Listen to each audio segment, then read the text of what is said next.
ورحمة الله.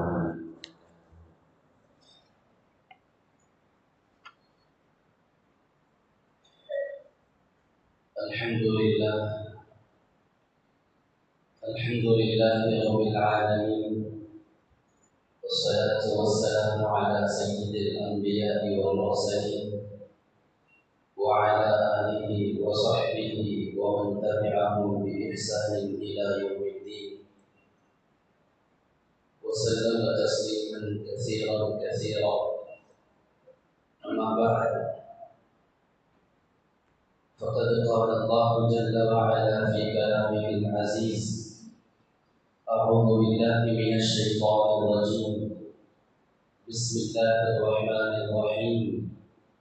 قد أفلح من زكاها وقد خاب من دساها. صدق الله العظيم. عن عباس بن عبد المطلب رضي الله عنه قال النبي صلى الله عليه وسلم: ذاق طعم الإيمان من رضي بالله ربا وبالإسلام دينا وبمحمد رسولا. صدق رسول الله صلى الله عليه وسلم. எல்லா புகழும் புகழ்ச்சியும் ஏக வல்லவனாகிய அல்லாஹ் ரப்புல் இஸ்ஸத் ஒருவனுக்கே உரித்தாகட்டுமாக. நமது கண்மணி நாயகம் முஹம்மது ரசூலுல்லாஹி ஸல்லல்லாஹு அலைஹி வஸல்லம் அவர்கள் மீதும் அவர்களின் அடிச்சுவடுகளை அடிப்பிசகாமல் பின்பற்றி வாழ்ந்த அன்னாருடைய குடும்பத்தார், அன்னாருடைய தோழர்கள், தாபிஈன்கள், தபஅ தாபிஈன்கள், அவுலியாக்கள், நாதாக்கள், அக்தாபுகள் நம் அனைவர் மீதும் அல்லாஹ்வின் சாந்தியும் சமாதானமும் என்றென்றும் பூரணமாக நிலவிக் கொண்டே இருக்கட்டுமாக. ஆமீன். கண்ணியமிக்க அல்லாஹ்வின் நல்லடியார்களே, பெரியோர்களே, சகோதரர்களே, வாலிபர்களே, அல்லாஹ் தஆலா மனிதனை ரூஹ் என்றும் நஃப்ஸ் என்றும் இரண்டு பாகங்களை கொண்டு அல்லாஹ் படைத்திருக்கின்றான். இந்த ரூஹ் என்பது அல்லாஹ்விடமிருந்து வந்தது. அல்லாஹ் தான் ஹஸரத் ஆதம் நபியுனா அலைஹிஸ்ஸலாம் அவர்களுக்கு தனது ரூஹை ஊதினான்.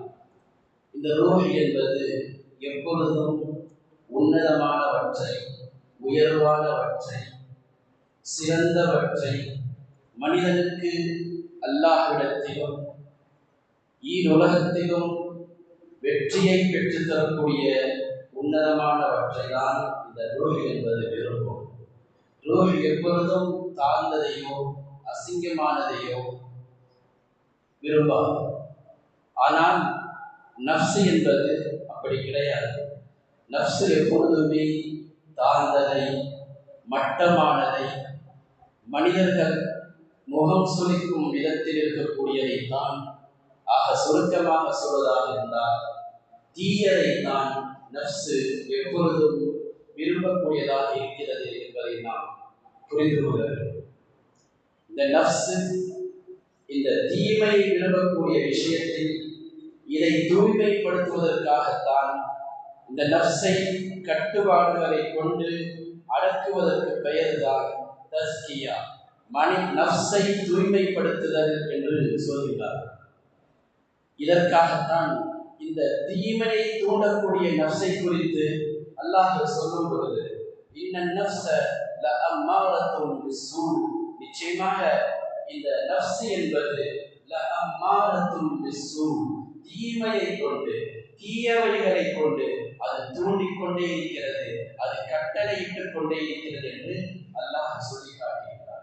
அம்மாரா என்று சொன்னால் அரபியில் அதிகம் கட்டளையிடக்கூடியது. அதிகம் எதன் பக்கம் இந்த நஃப்ஸ் கட்டளையிடும் என்பதை பற்றி முஃபஸ்ஸிர் அல்லாஹ் சொல்லும் பொழுது பிஸ்ஸூ, தீமையை கொண்டு இந்த நஃப்ஸ் கட்டளையிட்டுக் கொண்டே இருக்கிறது. எனவே இந்த நஃப்ஸை தூய்மைப்படுத்துவதற்காக வேண்டிதான் அல்லாஹ்வுடைய திருமறையும் அல்லாஹ்வுடைய ரசூலின் ஹதீஸ்களும் நபிமார்களுடைய வழிகாட்டுதலும் பெரியோர்களின் அழகான அறிவுரைகளும் நமக்கு தஸ்கியாவாக இருக்கிறது. இந்த நஃப்ஸை தூய்மைப்படுத்துவதற்காகத்தான் அல்லாஹ் நபிமார்களை அனுப்பி வைத்தார். இந்த நஃப்ஸை பற்றி அல்லாஹ் சொல்லும்போது பொதுவாக ஒன்றை பற்றி அல்லாஹ் குர்ஆனில் சத்தியமிட்டு அதை சொல்கிறான் என்று சொன்னால் அது கவனிக்கப்படக்கூடிய விஷயமாக இருக்க வேண்டும். மனிதர்கள் அது விஷயத்தில் கவனம் செலுத்த வேண்டும் என்பதைத்தான் அல்லாஹ் சத்தியமிட்டு ஒரு விஷயத்தை அங்கு பதிவு செய்வார். அந்த வகையில் இந்த நஃப்ஸை குறித்து அல்லாஹ் சொல்லும் பொழுது 11 சத்தியங்களை கொண்டு அல்லாஹ் இந்த நஃப்ஸை பற்றி சத்தியமிட்டு சொல்லுவார். வஷ்ஷம்ஸி வதுஹாஹா, சூரியன் மீது சத்தியமாக, வதுஹாஹா அதன் பிரகாசத்தின் மீது சத்தியமாக, வல் கமரி இதா தலாஹா அது அஸ்தமித்ததற்கு பின் உதயமாகக்கூடிய சந்திரன் மீது சத்தியமாக, வல் நஹாரி இதா ஜல்லாஹா சூரியன் பிரகாசிக்கும் பகலின் மீது சத்தியமாக, வல் லைலி இதா யக்ஷாஹா அதை மறைத்துக் கொள்ளும் இரவின் மீது சத்தியமாக, வஸ்ஸமாஇ வானத்தின் மீது சத்தியமாக, வமா பனாஹா அதை அமைத்தவன் மீது சத்தியமாக, வல் அர்தி பூமியின் மீது சத்தியமாக, வமா தஹாஹா அதை விரித்தவன் மீது சத்தியமாக, வநஃப்ஸி ஆத்மாவின் மீது சத்தியமாக, வமா சவ்வாஹா அதை மனிதனாக உருவாக்கிய மீது சத்தியமாக, ஃபஅல்ஹமஹா ஃபுஜூரஹா வதக்வாஹா அதன் நன்மைகளை தீமைகளை அதற்கு அறிவித்தவன் மீது சத்தியமாக என்று சொல்லிவிட்டு அல்லாஹ் அதற்கு அடுத்து சொல்கிறான், அது அஃப்லஹ மன் ஸக்காஹா யார் இந்த நஃப்ஸை தூய்மைப்படுத்துகின்றானோ அவன் வெற்றி அடைந்து விட்டார். வகத் காப மன் தஸ்ஸாஹா யார் பாவத்தில் குறைந்து விட்டானோ அவன் நஷ்டம் அடைந்து விட்டான் என்று அல்லாஹ் இந்த இடத்தில் சொல்கிறார்.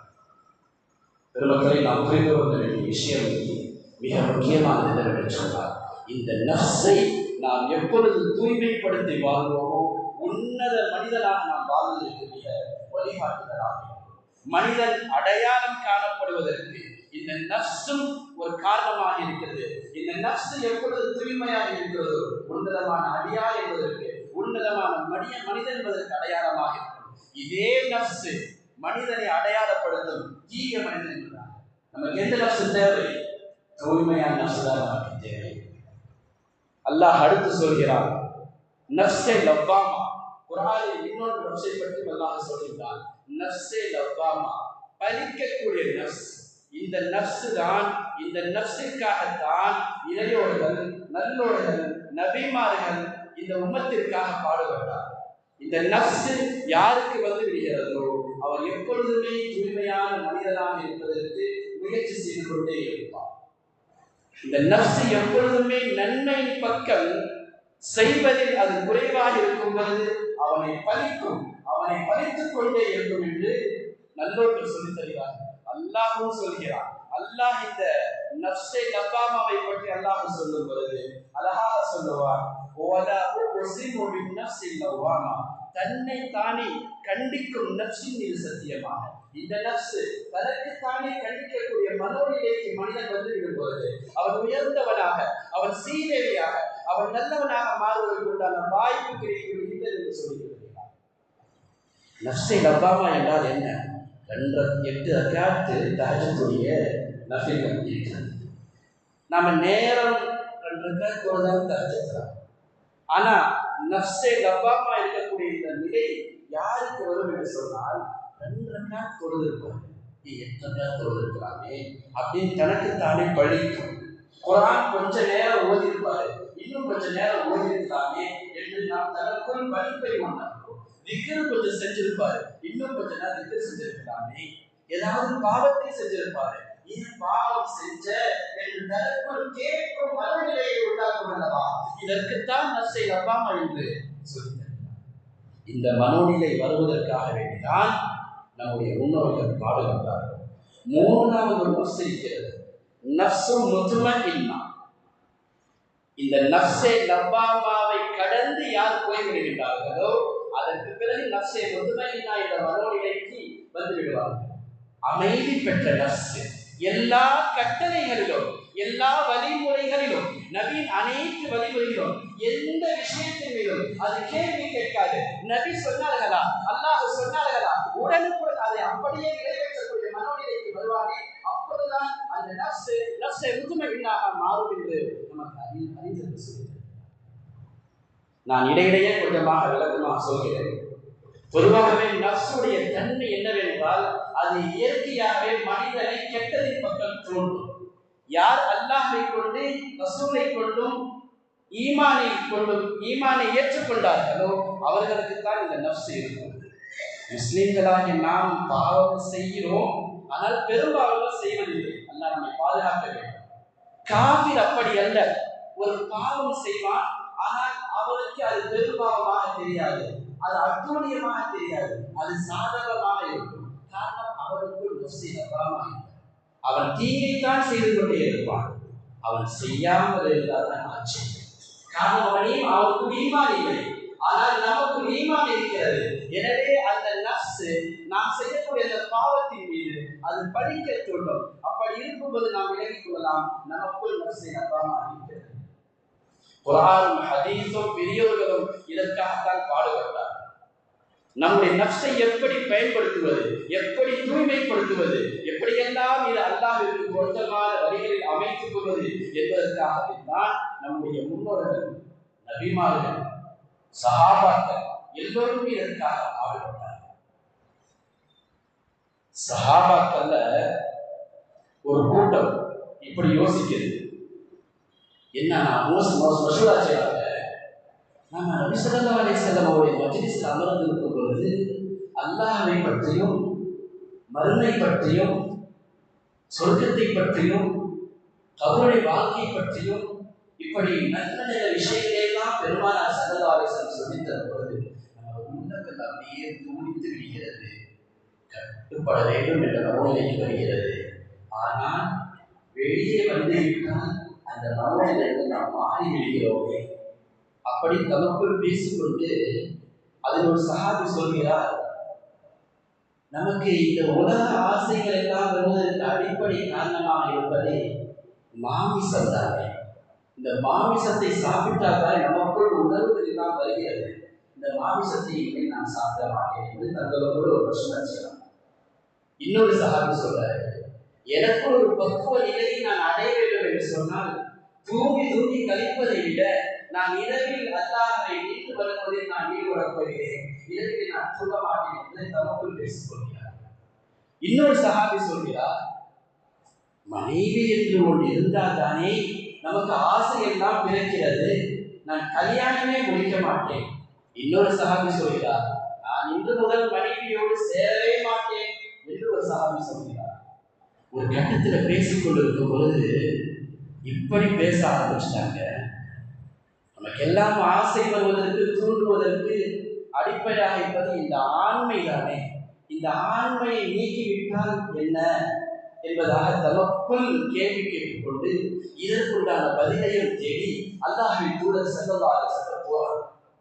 இதை கேள்விப்பட்ட ஸல்லல்லாஹு அலைஹி வஸல்லம் சொன்னாங்க, என்ன பாருங்க, நான் நிக்காஹ் முடிச்சிருக்கேன், நான் நோன்பு வைக்கவும் செய்கிறேன், நான் நோன்பு விடவும் செய்கிறேன், நான் தூங்கவும் செய்கிறேன், நான் மனைவி மக்களோடு சந்தோஷமாக இருக்கவும் செய்கிறேன். இதையெல்லாம் விட்டு நீங்கள் சொல்வதை போல் உள்ள மார்க்கத்தின் அடையாளம் இதுவல்ல. எல்லாம் அனுபவித்தும் அல்லாஹ் நமக்கு ஹலால் ஆக்கியதை போதுமான அளவிற்கு அதை அனுபவித்து மார்க்கத்தின் கட்டளைப்படி வாழ்வதன் மூலமாகத்தான் நாம் நல்ல நிலைக்கு வர முடியும் என்று அல்லாஹ்வின் தூதர் ஸல்லல்லாஹு அலைஹி வஸல்லம் அவர்களுக்கு அழகான முறையை அறிவுறுத்தி சொன்னார். எனவே இப்படிப்பட்ட மனோநிலையை தான் சஹாபாக்கள் இருந்தார்கள். இந்த மனோநிலைக்கு நம்முடைய உள்ளம் என்றாவது ஒரு நாள் வந்திருக்கிறதா என்று உங்களுக்கு நீங்களே யோசித்து பார்க்க வேண்டும். என்னை மிக்க பெரியவர்களே, சகோதரர்களே, ஹசன் பஸரி ரஹ்மத்துல்லாஹி அலைஹி சொல்லுவார்கள், நஃப்ஸை லவ்வாமா என்றால் என்ன தெரியுமா? நீ ஒரு சாப்பாடு சாப்பிட உட்கார்ந்து இருக்க, நீ சாப்பிட போல அந்த சாப்பிடும் பொழுது அது உங்களுக்கு கேட்கும், இது ஹலாலா சம்பாதிச்சியா, எங்கிருந்து வந்துச்சு அப்படின்னு கேட்கும். அது கேட்கும் பொழுது அதை சரியான உணர்வு குறித்து அது ஹலால் என்று சொன்னால் சாப்பிடும். நீ ஒரு ஆடை அணிந்தால் இது ஹலாலான ஆடையா, நீ ஒரு பாவம் செய்தால் ஏன் பாவம் செய்கிறாய் என்று கேள்வியை தமக்குள் கேட்டுக்கொண்டே இருக்கும் அல்லவா. இதுதான் நஃப்ஸை லவ்வாமா என்று ஹசன் பஸரி ரஹ்மத்துல்லாஹி அலைஹி சொல்கிறார். உமர் இப்னு கத்தாப் ரலியல்லாஹு அன்ஹு அனஸ் ரலியல்லாஹு சொல்றாங்க, ஹஜ்ரத் உமர் கத்தாப் ரலியல்லாஹு அன்ஹு அவர்கள் உமர் இப்னு கத்தாப் அவர்கள் எங்கேயோ வெளியே இருந்து போனார்கள். நானும் பின்னால் தொடர்ந்து போய்கொண்டிருக்கும் பொழுது ஒரு தோட்டம் வந்தது. அந்த தோட்டத்திற்குள் நுழைந்து விட்டார்கள். நான் வெளியே நின்று கொண்டேன். நான் பின்னால் போனதும் தெரியாது, நான் வெளியில் நின்று கொண்டிருப்பதும் உமருக்கு தெரியாது. உமர் தனிமையில் நின்று அந்த தோட்டத்திற்கு சொன்ன வார்த்தை தான் நமக்கு புல்லரிக்கும்.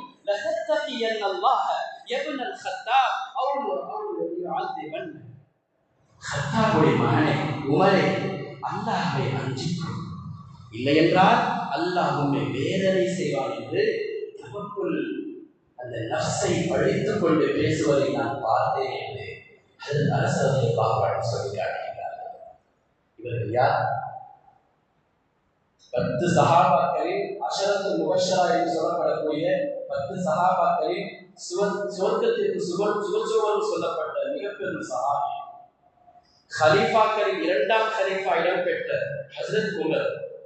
அல்லாஹ்வுடைய கட்டளைகள் இவர்களுக்கு யோசனையாக அல்லாஹ் இறக்கி வைத்த ஒரு மாமனிதர்.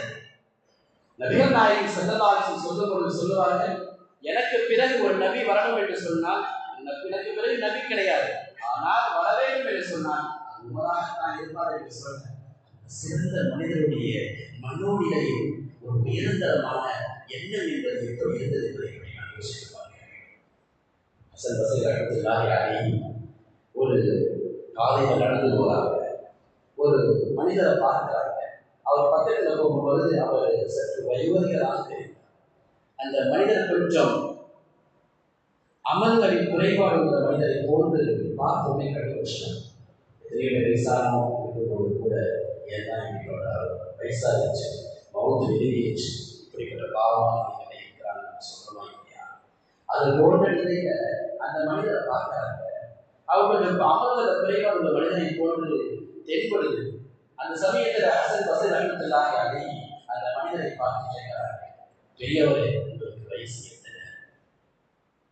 உடனே அந்த மனிதர் சொல்றாங்க, எனக்கு 60 வயசாச்சு.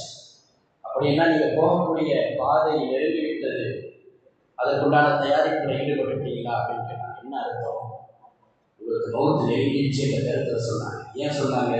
அமாரு பைன உம்மத்தி, அமாரு உம்மத்தி பைன சித்தீன வ சபஇ, என்னுடைய உம்மத்தின் வயது என்பது 60க்கும் 70க்கும் மேற்பட்ட காலம்தான் என்று பெருமானார் சொன்னது அந்த மனிதருக்கு உணர்த்தினார். அவர் சொன்னார், அவர் புரிந்து கொண்டார், என்ற அந்த வார்த்தையை அவர் சொல்றார். நல்லவர்கள் எப்பொழுதுமே எந்த வார்த்தையை சொன்னாலும் அதற்கு என்ன அர்த்தம் என்பதை அவருக்கு புரிய வைக்கும் விதத்திலே அந்த வார்த்தையை பிடித்துக் கொண்டார்கள். பெரியவர்கள், இன்னா லில்லாஹி வ இன்னா இலைஹி ராஜிஊன் என்று சொன்னீங்களே, இதற்கு என்ன அர்த்தம் தெரியுமா? தெரியாது, நீங்களே சொல்லுங்க அப்படின்னு அந்த மனிதர் பெரியவர் சொல்லும்போது ஹசன் பஸரி ரஹ்மத்துல்லாஹி அலைஹி சொன்னாங்க, இன்னா லில்லாஹி என்றால் ஒன்று நீ அல்லாஹ்வுடைய அடிமை என்பதை ஒப்புக்கொள்கிறார். இன்னா லில்லாஹி, நான் அல்லாஹ்விற்கே சொந்தம், நிச்சயமாக அல்லாஹ்விற்கு தான் சொந்தம் என்ற அர்த்தம். வ இன்னா இலைஹி ராஜிஊன், இரண்டாவது நாம் அவன் பக்கம்தான் போக போறோம் என்பதையும் நீ ஒத்துக்கொள்கிறார். மூன்றாவது ஒன்று இருக்கு, தெரியுமா? தெரியாது. என்ன அப்படின்னு ஹசன் பஸரி சொன்னாங்க, வாழ்க்கை வாழக்கூடிய காலகட்டத்தில் என்ன செயல்பாடுகளை எல்லாம் செய்தாயோ அதற்குண்டான பதில்களை எல்லாம் தயாரித்து விட்டாயா? நாளை மறுமை எல்லாம் அவருக்கு கேள்வி கேட்பான், அதற்குண்டான பதிலை எல்லாம் தயாரித்து வைத்திருக்கிறாயா என்று அந்த மனிதருக்கு அழகான முறையில் தஸ்கியா செய்தார், பரிசுத்தப்படுத்தினார். அந்த மனிதர் அழுதார், தௌபா செய்தார். இப்படிதான் நம்முடைய முன்னோர்கள், நம்முடைய இறைநேசர்கள், அவருடைய மக்கள் இப்படிதான் உள்ளத்திலிருந்து தஸ்கியத்தை உருவாக்கி கொண்டே இருந்தார். ஹசன் பஸரி சொல்றாங்க இன்னொரு வார்த்தை, முஃமினுடைய மனோநிலை எப்படி இருக்கும் என்று சொன்னால், அல் முஃமினு யுஆதிபு நஃப்ஸஹு தாயிமன், எப்பொழுதுமே ஒரு முக்மீனுடைய மனோநிலை தூங்கிக் கொண்டிருந்தாலும், படுத்துக் கொண்டிருந்தாலும், விழித்துக் கொண்டிருந்தாலும் எப்பொழுதும் அவனுடைய செயல்பாடுகளை குறித்து அவனை பழித்துக் கொண்டே இருக்கும், கண்டித்துக் கொண்டே இருக்கும். இப்படிப்பட்ட மனோநிலை இருந்தால் அவர் உயர்ந்த மனிதனாக, உயர்ந்த முக்மீனாக மாறுவதற்கான வாய்ப்பு என்பதாக ஹசன் பஸ்ரி ரஹ்மத்துல்லாஹி அலைஹி கூறுகிறார்கள். நான் தூங்கும் பொழுது கூட நன்மையை எதிர்பார்த்துதான் தூங்குகிறேன். நல்லா தூங்கும் பொழுது எப்படி நன்மை எதிர்பார்த்து தூங்க முடியும்? அதை பதில் சொன்னாங்க. நான் இப்போ தூங்கலன்னு சொன்னாக்கா இதற்கு பிறகு தொழுகை வருது. இந்த தொழுகை நான் சுறுசுறுப்பாக இருப்பேன். அல்லாஹ்வுடைய கட்டளைகளை மகிழ்ச்சியோடு செய்வதற்குண்டான ஒரு வாய்ப்பு தூக்கத்திற்கு பிறகு, ஒரு ஓய்வுக்கு பிறகு எனக்கு கிடைக்கும் அல்லவா? எனவே தூங்குவதை நான் நன்மையாக எதிர்பார்க்கிறேன் என்று மிக பெரியவர்களே, கியாமத்துடைய அடையாளங்களில் ஒன்றை பெருமானார் சொல்வார்கள். கியாமத்துடைய கடைசி காலகட்டத்தில் மனிதனுடைய தன்மைகளில் மிக உயர்ந்த தன்மையாக இருக்கக்கூடியதை அல்லாஹ் முதலாக உயர்த்துவது என்று சொன்னார். ஹதீஸ் வரக்கூடிய வார்த்தை குஷூர், இரையச்சம், தொழுகையில் குஷூர் உயர்த்தப்படும். இந்த ஹதீஸ் அறிவிக்கக்கூடிய ஒரு சஹாபி சொன்னாங்க, அன்றைய காலகட்டத்திலே சொன்னாங்க, நான் வேணா இந்த ஹதீஸை சொல்றேன், இங்கே அங்கே மதீனாவை வச்சு சொல்றான்னு. இங்கே உள்ள பெரிய பகுதியில் போய் மக்கள் நிறைய கூட்டமாக தொழுது கொண்டிருப்பாங்க, நிறைய பேர் நிற்பாங்க. ஆனா யாரும் உள்ளத்திலே குஷூ இருக்காது, அல்லாஹ்வுடைய அச்சம் இருக்காது, பயம் இருக்காது. 1000 ஆண்டுகளுக்கு முன்பாக அந்த நிலையை சொன்னார் என்று சொன்னார். இப்பொழுது உள்ள நிலைக்கு நாம் என்ன சொல்றோம்? அச்சம் இருக்கிறதா? அல்லாஹ்வுடைய அச்சத்தோடு தொழுகிறோம். இந்த தொழுகையை கொண்டுதான் அன்றைய மனிதர்கள் எல்லாம் உதவியை பெற்றார்கள். இந்த மனோநிலையோடு வாழ்வதற்கு தான் தஸ்கியா என்று சொல்லப்படும். நமது முன்னோர்கள் பாவத்திலிருந்து எப்படியெல்லாம் நம்மை தூய்மைப்படுத்தார் என்பதற்கு ஒரு பெரியார் சொல்றாங்க. மனிதன் ஏன் பாவம் செய்ய வேண்டும்? ஏன் பாவம் செய்யணும்? பாவம் அவன் செய்ய மாட்டான் உண்மையான மனிதனாக இருக்கும்போது. அப்படி அவன் பாவம் செய்தால் அவன் புரிந்து கொள்ள வேண்டும், அல்லாஹ் அவன் காபிராக என்பதாக சொல்லி சொல்றாங்க. எப்படி காபிராகுவான்? அல்லாஹ் பார்க்கிறான் என்ற மனோநிலையோடு அவன் பாவம் செய்கிறான். இன்னொன்று, அல்லாஹ் பார்க்கவில்லை என்ற மனோநிலையோடு மனிதன் பாவம் செய்கிறான். அல்லாஹ்வுடைய வல்லமையின் மனோநிலையில், அல்லாஹ் வல்லமை என்பது அல்லாஹ் எல்லாவற்றையும் கண்காணிக்கிறான். இதுதான் நம்முடைய அக்கீதாவின் ஒன்று, கொள்கைகளில் ஒன்று. அல்லாஹ் எல்லாவற்றையும் பார்க்கிறான், எதிலும் தப்பாது அல்லாஹ்வுடைய நிலை. ஆனால் மனிதன் அப்படி பாவம் செய்யும் பொழுது அவனுக்குள் அல்லாஹ் பார்க்கவில்லை என்ற மனோநிலை வந்துவிட்டால் அவன் காக்கிறான். அல்லாஹ்வுடைய வல்லமையை மறுத்தவன் பாவம் செய்கிறான். அல்ல பார்க்க மனிதனும் பார்க்கணும். அல்லாஹ் பார்க்காம இருக்க முடியுமா? அப்படி அவன் பாவம் செய்ய மாட்டான். சரி, அல்லாஹ் பார்க்கிறான் மனநிலையில் செய்தால் அவனை விட வெக்க கெட்டவன் ஒரு விவாதத்தில் வேறு யாருமே இல்லை என்பதாக உன்னுடைய எஜமான் பார்க்கிறான், நீ பாவம் செய்கிறாய், உனக்கு வெட்கம் இல்லையா என்று நம்முடைய முன்னோர்கள் மிக ஆழமான சிந்தனையோடு நம்முடைய உள்ளத்திற்கு தஸ்கியாவை ஏற்படுத்தினார்கள். இதைத்தான் ரசூலுல்லாஹி ஸல்லல்லாஹு அலைஹி வஸல்லம் இதை சொல்லும் பொழுது இதற்கு தஸவ்வுஃப் என்று நம்முடைய முன்னோர்கள் சொல்வார்கள். இதை பெருமானார் சொல்லும் பொழுது அல்லாஹ்வுடைய பார்க்கின்றான் அல்லாஹ்வுடைய பார்க்கின்றான் நம்மோடு இருக்கும்போது பாவத்தை கொண்டு மடியெடுத்து வைக்க மாட்டோம். இதை தாண்டி வரக்கூடிய ஒரு நஃப்ஸு தான் நஃப்ஸே முத்மஇன்னா. இந்த நஃப்ஸே முத்மஇன்னாவுடைய மனோநிலை என்ன என்பதை பற்றி சொல்லுவது அல்லாஹ்வுடைய கட்டளைகள், நபியுடைய வழிமுறைகள் மனிதனுக்கு முன்னால் எது எடுத்து சொல்லப்படுகிறதோ அது நஃப்ஸே முத்மஇன்னாவாக இருக்கும் பொழுது எதையுமே கேள்வி கேட்காமல் உடனுக்குடன் அது அமலில் தன்னை ஈடுபடுத்தும். இதுதான் நஃப்ஸே முத்மஇன்னா. ஹஜ்ரத் உமர் ரலியல்லாஹு அன்ஹு வரலாறு ஒரு நிகழ்வு. காபத்துல்லாவுக்கு உள்ள போறாங்க. காபத்துல்லால அந்த ஹஜ்ர் அஸ்வதை பதிக்கப்பட்டிருக்கும். அந்த ஹஜ்ர் அஸ்வதை பார்த்து சொல்றாங்க, என்னுடைய அறிவுப்படி யோசித்து பார்த்தால் உன்னை முத்தமிடுவதில் எந்த அர்த்தமும் இல்லை.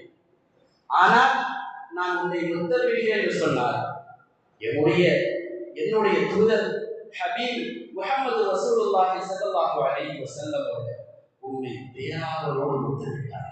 அதனால் தான் நான் முத்தமிடுகிறேன். இன்ன நபிய ஸல்லல்லாஹு அலைஹி வஸல்லம் கான பிக ஹஃபியா. உன்னை முத்தமிடுவதில் என்னுடைய தூதர் முஹம்மது ரசூலுல்லாஹி ஸல்லல்லாஹு அலைஹி வஸல்லம் பேராக கொடுத்தார். எதிரே நான் முத்தமிடுவேன். இதுதான் அல்லாஹ்வுடைய கட்டளை, நபியுடைய வழிமுறையை அந்த சஹாபாக்கள் பின்பற்றினார்.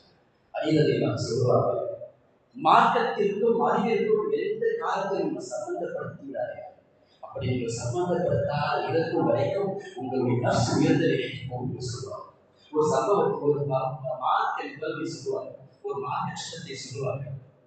குளிர்காலத்தில் இங்கெல்லாம் குளிர ஒன்றும் தெரியல. யூடியூப் போன்ற இடங்கள்லாம் போகும்போது காலுக்கு மோசாடி போகும் நிலை ஏற்படும். கடுமையான குளிர் போடும் பொழுது மனிதனுக்கு உயிர் போகும் சூழ்நிலை எல்லாம் ஏற்படும். அந்த நேரத்தில் மார்க்கம் சொல்லப்பட்டு கொண்டு கால் கடுக்காத கூழ் இருக்க ஒரு மனிதர் அவர் ஒரு நாளுக்கு மோசம் அடைந்து கொண்டு அவர் மேல மட்டும் அந்த 3 விரலை வச்சு செஞ்சுக்கிறது, மசாலா செஞ்சுக்கிறது. இது மார்க்கம் சொல்லப்படுது. 3 நாள் பயணத்தில் இருக்கார். பயணத்தில் ஒரு 3 நாள் மார்க்கம் சொல்லுறார். நம்ம யோசிக்கணும், மோசா போட்டு தோல்ல மோசா போட்டு தண்ணி போகக்கூடாது, ஓட்டை வைக்கக்கூடாது, அதான் மோசா. அதை போட்டுக்கிட்டு அவர் 5 வருஷத்துக்கு ஒன்று செய்யும்போது காலை மசாஜ் செய்யும். அறிவுப்படி யோசித்து பார்த்தால் காலுக்கு மேல அழுக்கப்படும், காலுக்கு கீழே அழுக்கப்படும், காலுக்கு கீழே தான் அழுக்கப்படும். ஆனால் இங்க மார்க்கம் சொல்கிறது காலுக்கு மேல், அதாவது மேல நீ மசாஜ் செஞ்சு போய்விடாது. இதே போலதான் மார்க்க விஷயங்கள் எதிலும் நம்முடைய சிந்தனை விஞ்ஞானத்தை எதையும் நாம் சம்பந்தப்படுத்தி விடக்கூடாது. அல்லாஹ்வுடைய கட்டளை என்று சொன்னார், நபியின் வழிமுறை என்று சொன்னார், அப்படியே ஏற்றுக்கொள்ளும் மனோநிலை பொழுது நஃப்ஸை முத்மஇன்னா என்று சொல்லித்தார். மார்க்கத்தை இன்னொரு சட்டம் இருக்கிறது. கணவன் மனைவி வாழ்ந்து கொண்டிருக்கிறார்கள். கணவன் இறந்து போயிருந்தான், மனைவி இப்போ இருந்தார்கள். 4 மாசம் படுத்தினார். ஏன் இருக்கணும்? அந்த மனைவிக்கு கருவுற்று இருக்கிறதா என்பதற்காக 4 மாசம் படுத்தினார் என்பது மாற்ற ஒன்று. இரண்டாவது, இன்னொரு கருத்தையும் சொல்லுவார்கள். காலம் முழுக்க இந்த பெண் அந்த ஆணோடு வாழ்ந்ததற்காக வேண்டி, ஒரு துக்கம் அனுசரிப்பதற்காக வேண்டி 3வது காரணம். இது 2 காரணமே இல்லை. 3வது காரணம் இருக்கிறது. தஅப்புதன், அல்லாஹ் சொன்னான், அல்லாஹ்வுடைய கட்டளை என்பதற்காக வேண்டி அந்த பெண்மணி சொன்னார். அதுதான் நஃப்ஸை முத்மஇன்னா என்று சொல்லப்படுகிறார். எனவே பெருமக்களே, அல்லாஹ்வின் நல்லடியார்களே, இந்த நஃப்ஸை முத்மஇன்னா யாருக்கு வந்து விடுகிறதோ அவரை பார்த்து அல்லாஹ் திருமணம் சொல்லிட்டார்கள். நாளை வறுமை என்றும் அல்லாஹ் இன்னொரு சொல்கிறது. மரணிக்கும் போது கூட வாழ்ந்த காலகட்டத்திலே அந்த நஃப்ஸை அம்மாரா வந்து தன்னை விடுவித்து நஃப்ஸை லவ்வாமா என்ற மனோநிலைக்கு சென்று பிறகு அல்லாஹ்வுடைய கட்டளைகளில் முழுமையாக தன்னை ஈடுபடுத்திக் கொண்டு அந்த மனநிலைக்கு வருவதா அத்தகைய மனோநிலை கூட நஃப்ஸ் அந்த மனிதன் ஜனாசாவை பார்த்து அல்லாஹ் திருமறை சொல்லுவார், யா அய்யுஹன் நஃப்ஸுல் முத்மஇன்னா, ஓ நிம்மதி பெற்ற ஆத்மாவே, இர்ஜிஇ இலா ரப்பிக ராதியத்தன் மர்தியா, நீ இறைவனை கொண்டு திருப்தி அடைந்ததாக, இறைவனால் நீ திருப்தி கொள்ளப்பட்டதாக, ஒரு இறைவனை பக்கம் நீ திருப்பி செல்வதாக அல்லாஹ் அந்த நஃப்ஸை முத்மஇன்னாவை பார்த்து சொல்லுவார், ஃபத்ஹுலி ஃபீ இபாதி, நீ நல்லடியார்கள் சேர்ந்து வத்ஹுலி ஜன்னதி, நீ சுவர்க்கத்தில் நுழைவீர்கள் என்ற ஒரு சுவச்சோடு நாளைக்கு என்று சொன்னார். இந்த நஃப்ஸை முத்மஇன்னாவோடு வாழக்கூடிய நன்மக்கள் அல்லாஹ் தருகிறார் என்று சொல்கிறார். சரி, ஹதீஸ் வருகிறது. இந்த நஃப்ஸை முத்மஇன்னாவை எப்படி நாம் பெற்றுக்கொள்ள முடியும்? ஹதீஸ் வருது. ذات تعملنا அப்பாஸ் அப்துல் முத்தலிப் சொல்றாங்க. அப்பாஸ் ரலியல்லாஹு சொல்றாங்க, பெருமானார் சொல்லக்கூடிய ஹதீஸ், ذات تعمل ஈமான் من رضي بالله ربا وبالاسلام دينا وبمحمد رسولا, அல்லாஹ்வை இறைவனாகவும் இஸ்லாத்தை மார்க்கமாகவும் முஹம்மது ஸல்லல்லாஹு அலைஹி வஸல்லம் தூதராகவும் ஏற்றுக்கொண்ட ஏற்றுக்கொண்டவர் ஈமானின் ஈமையை சுவைத்து விட்டார் என்று சொல்கிறார். அல்லாஹ் கட்டளையிடுகிறான், நபி அவர்கள் அதை கொண்டு வந்து நமக்கு சமர்ப்பிக்கிறார்கள். நம்முடைய வேலை அதை அப்படியே கடைபிடிப்பது, ஏற்றுக்கொள்வது. இத்தகைய மனோநிலை இருக்கும் பொழுது இந்த நஃப்ஸ் என்பது நஃப்ஸை முத்மஇன்னாவாக மாறும் என்று சொல்கிறார். இதற்காகத்தான் அல்லாஹ்வுடைய தூதர் ஸல்லல்லாஹு அலைஹி வஸல்லம் வாஜிபாக அல்லாஹும்ம ஆதி நஃப்ஸி தக்வாஹா வஸக்கிஹா அன்த கைரு மன் ஸக்காஹா அன்த வலியுஹா வ மௌலாஹா. யா அல்லாஹ், என் நஃப்ஸுக்கு அதன் தக்வாவை வழங்குவாய், அந்த நஃப்ஸு தக்வாவோடு தௌஃபீக் செய்வாயாக. வஸக்கிஹா அன்த கைரு மன் ஸக்காஹா, அதை தூய்மைப்படுத்துவாயாக, அதை தூய்மைப்படுத்துவோம் நீயே சிறந்தவனாக இருக்கிறாய். அந்த வலியுஹா வ மௌலாஹா, நீயே அதன் பாதுகாவல் அதிபதியும் ஆவாய் என்று அல்லாஹ்வின் நஃப்ஸை குறித்து பெருமானார் ஸல்லல்லாஹு அலைஹி வஸல்லம் அவர்கள் பரிசுத்தத்திற்காக வேண்டி துஆ செய்து கொண்டே இருந்தார்கள் என்று சஹாபாக்கள் அறிவிக்கிறார்கள். எனவே பெருமக்களே, அல்லாஹ்வுடைய நல்லடியார்களே, வாழும் காலகட்டத்தில் இதுவரைக்கும் ஒவ்வொருவரும் சேர்க்கிறோம். வயோதிகர் இருக்கின்றீர்கள், வாலிபர்கள் இருக்கின்றீர்கள். வயோதிகரை விட்டு வைப்பது கிடையாது. இந்த காலம் யாரையும் விட்டு வைப்பது செய்வதில்லை. கைகள் ஃபோன் வந்துவிட்டது. நல்ல அமல்களை கேட்கின்றோம், நல்ல காரியங்களை கேட்கின்றோம். ஆனால் தத்துவா எங்கிருந்து முடிவு செய்துவிட்டால் போய்விடுகிறது. இப்பொழுது நீங்கள் வாரி கேட்டுக்கொள்வீர்கள். அல்லாஹ்வுடைய அச்சத்தோடு வாழக்கூடிய மனதை உருவாக்கிக் கொள்ளுங்கள். அப்பொழுதுதான் முஸ்லிம்களை பார்த்து மற்றவர்கள் பயப்படக்கூடிய மனோநிலை உண்டாகும். இல்லை என்றால் முஸ்லிம்களை எப்பொழுதும் தந்தாரத்தில் சூழ்நிலை உண்டாகும். அல்லாஹ்வை பாதுகாப்பானாக. கேட்டது போல முஸ்லிம்களை வாக்கியத்தில் அல்லாஹ் அனைவருக்கும் வழங்குவானாக. பொறுப்பே அறிவித்து 40 நாட்களில் குர்ஆன் கற்றுக்கொள்ளப்படும் ஒரு நிகழ்வை 2 வருடமாக ஏற்பாடு செய்யப்பட்டிருக்கிறது. ஒவ்வொரு 40 நாட்களிலும் ஒரு குழு